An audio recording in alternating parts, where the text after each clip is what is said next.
I would like to introduce the first speaker, Jim Wohlpart, with Remembering Sacred Reason, Finding Our Way in the 21st Century.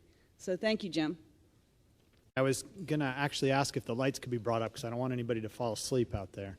I'm going to be talking about two things this morning, and they're very difficult, complex concepts, and they're intertwined in ways that I don't think that we usually think of them as being intertwined. I want to talk about epistemology. Okay, now you can tell that I'm a college professor. How we know the world. Epistemology is really just how we know the world and how we think about the world. And what argument I want to make is that we've been handed a way of knowing the world, and I want to suggest that there are other ways of knowing the world. And then connected to that, what flows out of our epistemology is our ethics, how we decide what's right and what's wrong. We usually don't think of those two things as connected, but I think that they are very closely connected. So about 10 years ago, one beautiful, spectacular autumn afternoon, I was in Mayaka River State Park. I had found myself at the end of some hiking, lying under this ancient live oak tree. You all know these trees, the ones that have branches reaching up to the heavens and bowing down to the earth.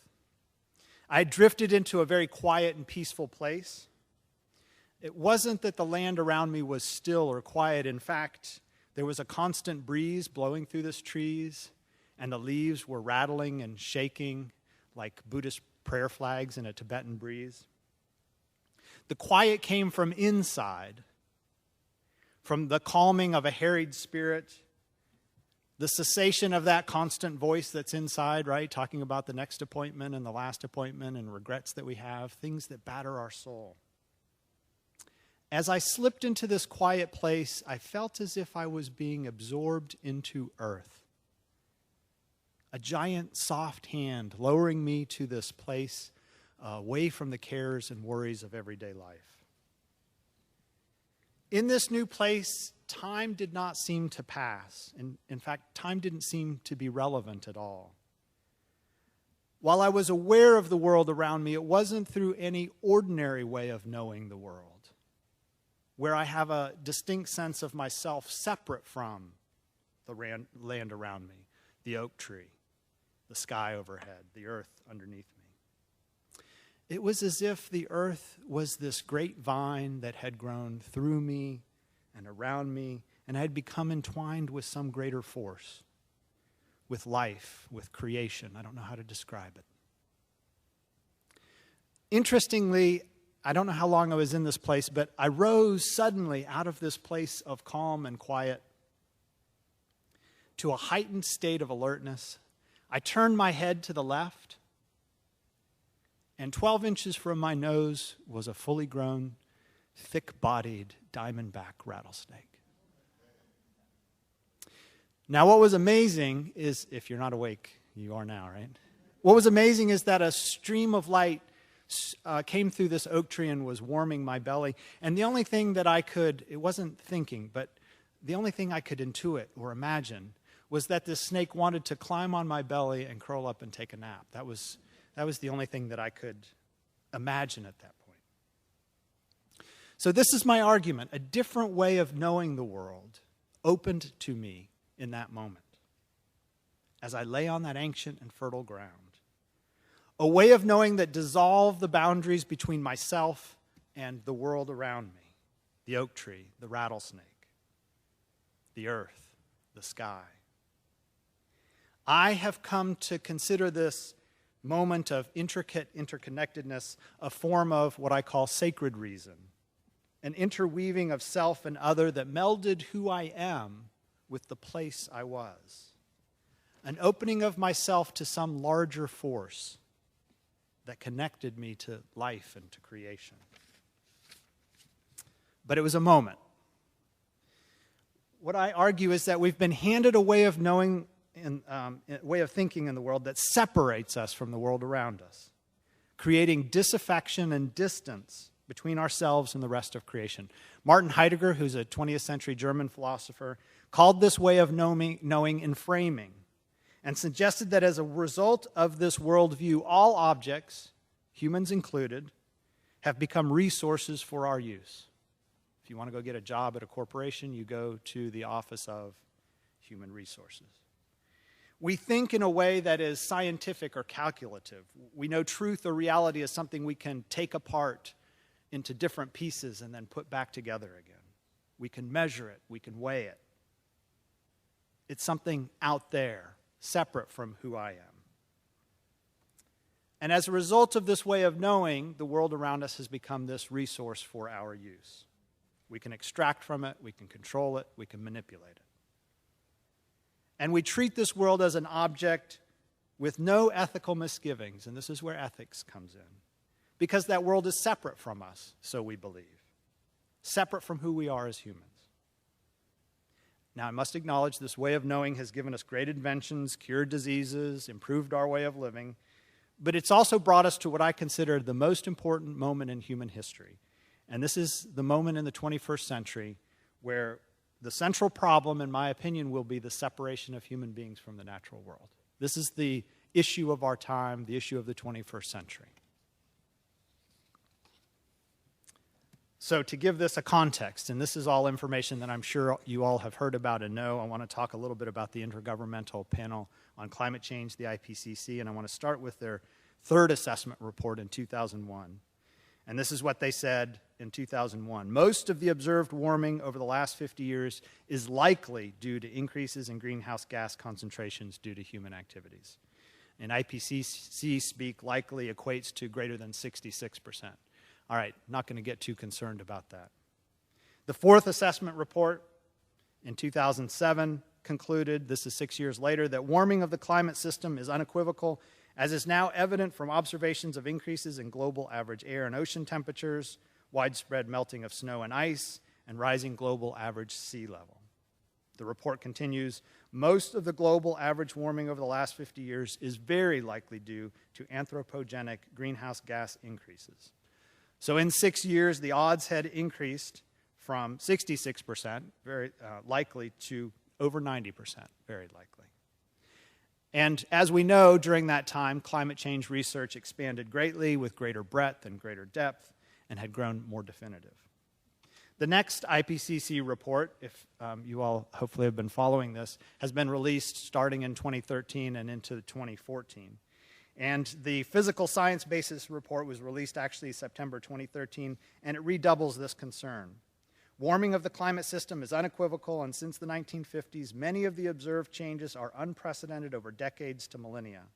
The atmosphere and ocean have warmed, the amounts of snow and ice have diminished, sea level has risen, and the concentrations of greenhouse gases have increased.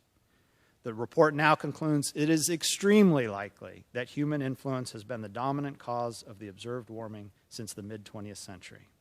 So we've gone from likely in 2001 to very likely in 2007 to extremely likely now. That is, scientists are over 95% certain that global average temperature increases have been caused by human beings. And so the question, I'm not in the sciences, my background is in the humanities. The question I ask is, when have scientists been so certain about something so grave, and yet humans have been unwilling to muster some kind of response to this issue? Well, that's not actually true, as you all know. There has been some response. E.O. Wilson suggests that we need more science and more technology, and I love E.O. Wilson. His work is profound and really important and transformative. In the prologue to his book, The Future of Life, he says, "Science and technology led us into this bottleneck. Now science and technology must help us find our way through and out." He acknowledges that the juggernaut, I love this quote, "the juggernaut of technology-based capitalism will not be stopped. But its direction can be changed by mandate of a generally shared, long-term environmental ethic. The choice is clear. The juggernaut will very soon either chew up what remains of the living world, or it will be redirected to save us." The technological manipulation of Earth's atmosphere and oceans is known among scientists as geoengineering, and I find this, and again, I'm not a scientist, but I'm in the humanities. I think about language, and I think about the words that we use. So I find this to be an amazing term and an even more amazing concept. Let's fix Earth's complex ecosystems, which formed over millions of years, but which have been severely disrupted over the last couple of hundred years by human engineering of those systems by more engineering of those systems. So it's just an interesting concept to me. Wilson, who has won the Pulitzer Prize twice over, finds hope and optimism in our science and our technology, and even outlines several actions that will turn the tide. And my concern is that in this rush to expand our scientific and technological prowess, he fails to explain how we're going to develop this long-term environmental ethic that we need to guide those actions. That's the piece that's missing. So it's an awesome idea to think that we could develop this environmental ethic that would then change the direction, but he doesn't explain how that's going to happen or where that will come from. Now, I have to acknowledge, as far gone as I think our systems are on the planet Earth, to keep them habitable, I think we're going to very likely have to use technology. Let me change that. We're going to have to, extremely likely, going to have to use technology. It's going to be part of what we have to do. There's no question about that. But what I want to suggest and what my argument is that technology and scientific advancements will not be enough. Indeed, I would suggest that at the root of the problem is the way that we think about the world around us as an object to be controlled and manipulated. A way of thinking that originates from a technological worldview and that has brought us to the disaster that we face. What we need is not more of the same way of thinking, but what we need is something different, something new, and something remembered from the past. So what brought me to Myakka River State Park on that autumn afternoon was this dawning awareness about 10 years ago that something was not right with the world. I had come to Southwest Florida 20 years ago when I was about 30 years old to help open FGCU. And if I was going to characterize the decade of my 30s, those first 10 years, I would say that I had been sent out to chase a dream of success and money and power and growth and control, all earned through lots and lots of hard work. The president at FGCU, the founding president at FGCU, used to say, "I only want you to work half-time, 12-hour days." I used to work 12-hour days. But what I found, what I came to realize after about 10 years of this, is that that dream was constantly fading in front of me, like a mirage shimmering in the desert, urging me forward, but not providing me with fulfillment. At around 40 years old, I had taken up triathlons, and in one of my training swims, I had contracted a double inner ear infection, and I had gotten massive vertigo. I couldn't lift my head off my pillow without sending the world spinning and me ending up in the bathroom over the toilet. I think I was being sent a message. After running several tests, the doctor explained my vertigo. I had acute labyrinthitis. But she also asked me if I knew that I had high blood pressure.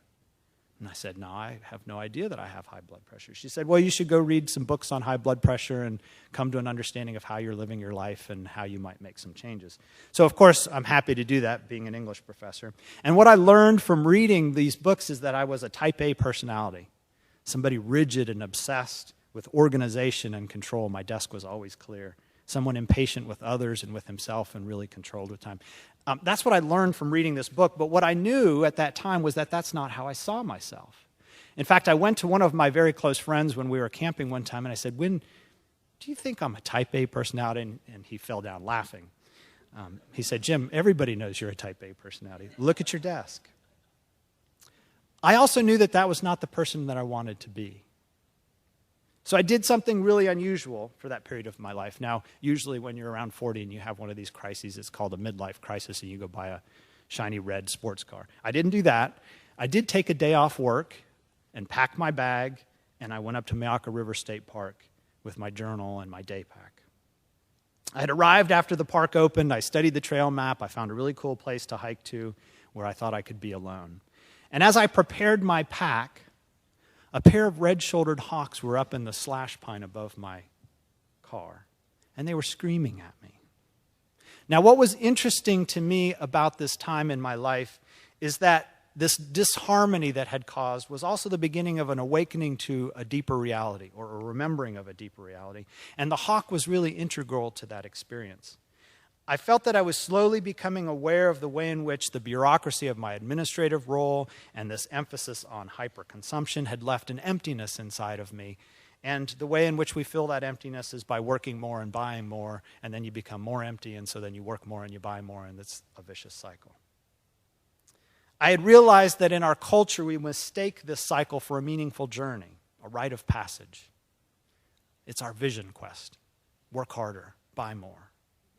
The hawk had spoken to me, reminding me of a time in my life when I had a direct connection to wildness, a strong sense of humility, an awareness of solitude that provided a foundation for an interrelatedness with all things, not just other humans, but with the landscape, with the rocks and the trees, the birds and the animals, the clouds and the sky, the sun, the moon, and the stars.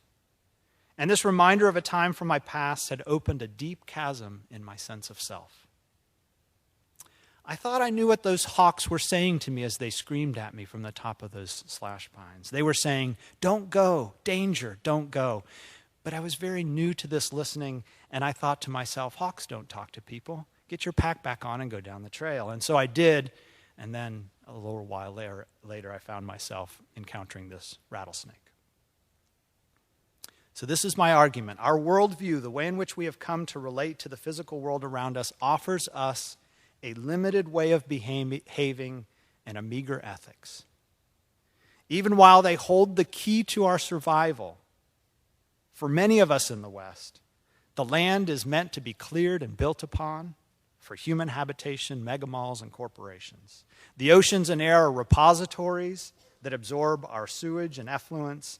The plants and animals are intended to be packaged and shipped halfway across the globe for us to partake in without being aware of the fact that this is an intimate exchange of energy, and we should be doing that kind of exchange with honor. Because we so readily perceive the things in the world around us as mere objects for our use and abuse, we no longer understand our entwinement, our interdependence, our very interconnectedness with the forces of life that animate these things. Worse yet, we have forgotten that the way we view the world is only one way that the world can manifest for us, and that there are other ways, such as that which I experienced at Myakka River on that autumn afternoon. So I want to talk about this other way.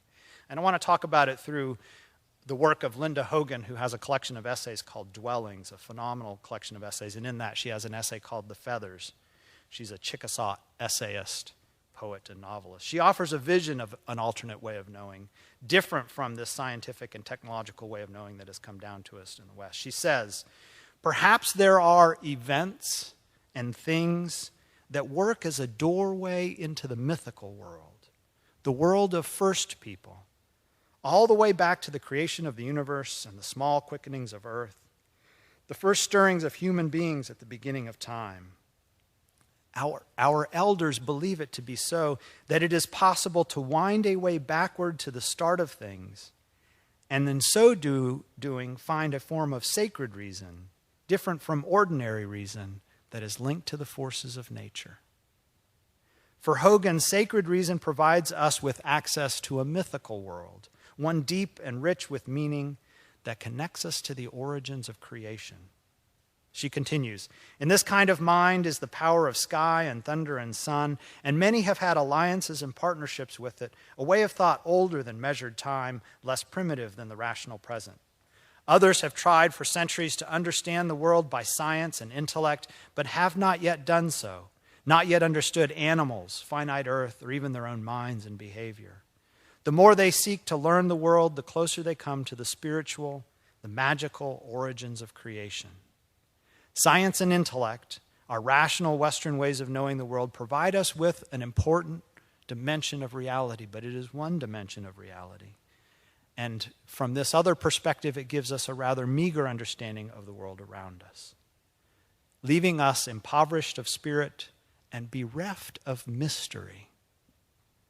Sacred reason, on the other hand, affords us an opportunity to think in ways that connect us to the world around, that place us anew on our landscapes so that our inner world and our outer world become one. Unlike the reason handed down to us from the Enlightenment, which separates us from the things we know, sacred reason recognizes our interdependence and interconnectedness with the plants and animals that are our brothers and our sisters, the sky, the thunder, and the sun that give us life, the very air that moves through us and becomes us. We experience through sacred reason a constant flowing together of self and other. So we act with great care and authentic humility, recognizing that how we dwell on earth is a measure of who we are as individuals and as a species. Sacred reason depends upon intuition, imagination, and dreaming, and so it provides another window into reality, one disparaged in Western ways of knowing, but central to other cultures, including American Indian cultures. And as a result of sacred reason, we learn to behave differently in the world, through an empathetic connection to the natural world and the very forces of life. This radical empathy then becomes a further extension of our ethics beyond the human world to include the land around us, its plants and animals, its rocks and hills, indeed the very forces of creation that animate it and make it sacred. But I can't stop there because I've got a rattlesnake 12 inches from my nose. If we open ourselves to it, we all have moments when we hear the voices of native species speaking to us about our place, when we experience a close connection with the landscape like that which I experienced at Myakka River State Park. After a time, as I lay on that rich and fertile ground face to face with this beautiful snake, its tongue sliding noiselessly in and out so that it could figure out what it was encountering, I became overwhelmed with fear and I rolled away. I stood up and I looked down at this beautiful creature, over 4 feet long, beautiful diamond space down its back. It watched me for a moment and then went off into the softball meadows. Now, what's interesting to me is that the story of this rattlesnake, as I told it for years, was one of triumph, of a life that had gone awry, a dulling of the senses from work and obligations, but now was back on track. After all, the hawks had told me, right? Danger, don't go. But many years have passed since those tellings, and in that time I've read and learned much and recognized how much more I have to learn. Hogan notes in this essay, The Feathers, that there is a still place, a gap between worlds, spoken by the tribal knowings of thousands of years. In it are silent flyings that stand aside from human struggles and the designs of our own makings. At times, when we are silent enough, still enough, we take a step into mystery, the place of spirit. And mystery, we must remember, by its very nature, does not wish to be known. So now when I tell this story of the encounter with the rattlesnake, I'm less sure of the hawk's message. Perhaps they were not warning me of danger. Perhaps they were letting me know that I was not yet ready to encounter wildness in this way, that I was still in need of healing before I understand that mystery is an experience whole enough and real enough to provide a foundation for our existence. Mystery is an experience whole enough and real enough to provide a foundation for our existence. Perhaps if I had been able to lie still enough to let the snake climb onto my belly in the warming sun, my entwinement with the natural world would have been complete, and I would have come to feel the way in which we are all cradled by this holy earth. Thank you so much for listening.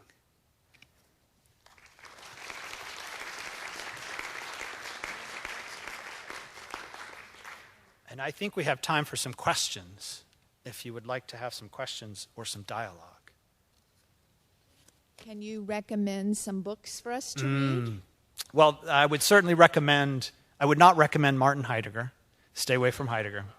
I would strongly recommend anything by E.O. Wilson. I think that his writing is just brilliant and phenomenal, and I eat up as much of it as I can. Certainly Linda Hogan's Dwellings. But if you haven't read Aldo Leopold's Sand County Almanac, you need to. He's the one who first proposes this idea of a land ethic. So the ideas in this are not completely new. So Aldo Leopold, the Sand County Almanac, it's a book everybody should read. Published, I think, in 1949, way ahead of its time. Way ahead of its time. All of our students at FGCU read it, that passage on the land ethic. It's phenomenal. What I love about Linda Hogan's book is that it's a collection of essays, so you can dip in and out, and they're short and very accessible. Hi there, thank you. I'm just curious how the young students react to this concept, and if they even are aware enough of how they are in framing the world to even react to your concepts, because most of us in this room are a bit older, and have had more time for self-reflection. So I'm just curious, what a 19-year-old thinks. Wow, what a great question. How do 19-year-olds react to this? Because I actually do some classes and some seminars and workshops with students on this concept. Let me tell you that this generation gets it. They are way, when I was 18 or 19 years old, if somebody had talked to me about this stuff, I'd have been like, what in the world are you gobbledygooking about it? They get it. This generation of kids I have great hope in. They are ready for this shift. They understand that we need to be doing something differently, and they're understanding very much that we need to think in different ways. So I find great hope and optimism. Now, it's also probably true that I attract a certain kind of student to me, and there's a whole group of students that would think that this is nonsense. I don't know, but I work with a lot of students, and they really do understand this in phenomenal ways, in some ways better than I do. I really enjoyed your PowerPoint presentation. I really enjoyed the patterns that you showed between the different IPCC reports and then the different literature and how you framed the literature. Did you come up with that yourself in terms of the patterns? And I guess the follow-up question is, what is the relationship between humanities and graphic representation for communication? Wow.